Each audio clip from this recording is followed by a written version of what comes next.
దినాకర్ ఇక్కడ 10 ఎన్హెచ్ఐలో చేస్తాను, 1033లో చేస్తాను.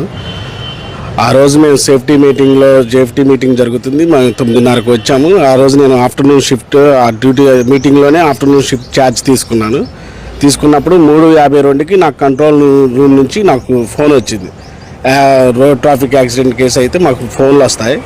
అదేవిధంగా నాకు కంట్రోల్ రూమ్ నుంచి ఫోన్ రావడంతో నేను నా సిబ్బంది కలిసి తొందరగా అక్కడికి చేరుకున్నాం. డ్రైవర్ని షార్ట్కట్లో మామూలుగా ప్లాజాలో నుంచి బండి వేసుకొని రావని మేము పరిగెత్తుకుంటూ వచ్చి చూసాము.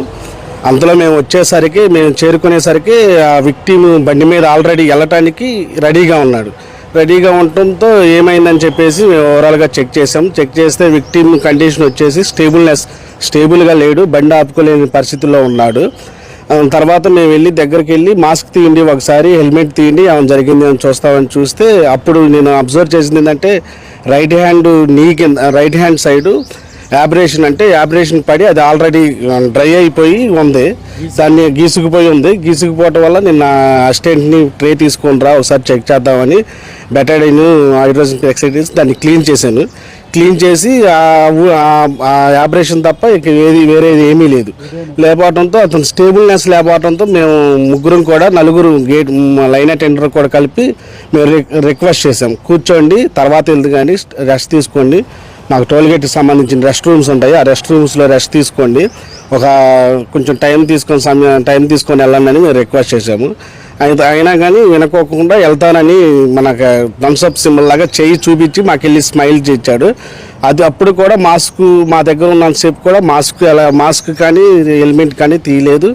అది మాకు ఎలాంటి ఫేస్ కానీ మాకు చూపించలేదు. మేము వెళ్తావా అని చెప్పేసి మేము అడిగాము, వెళ్తానన్నారు. అతను వెళ్ళే కండిషన్లో ఉండటం కూడా మేము గమనించాము, కొంచెం వెళ్ళగలుగుతారని మేము గమనించాము. అయితే మేము అక్కడికి సమయం చేరుకున్నప్పుడు ల్యాప్టాప్లు వెనకాల జాగ్రత్త గమనించి నేను వెనక్కి జరిగి అతను ముందే మేము ఫొటోస్ తీసుకుంటుంటే మమ్మల్ని ఫొటోస్ తీసుకోవద్దని చెప్పేసి అటు ఇటు ఫేస్ అనేది తిప్పుతుంటే మేము అతనికి కొంచెం ఇబ్బందిగా ఉందేమని చెప్పేసి నేను వెనక్కి జరిగి నేను కొంచెం డౌన్ చేసి ఫోటో తీశాను.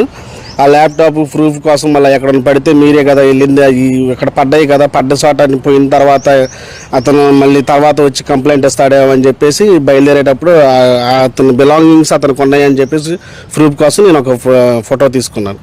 ఇక మేము గమనిస్తుండగానే అతను మా ఎదురే టోల్ దాటేసి వెళ్ళిపోయారు. అప్పటికి హెడ్ లైట్ పగిలి కిందకి ఉంది. ఆ హెడ్ లైట్ పగిలింది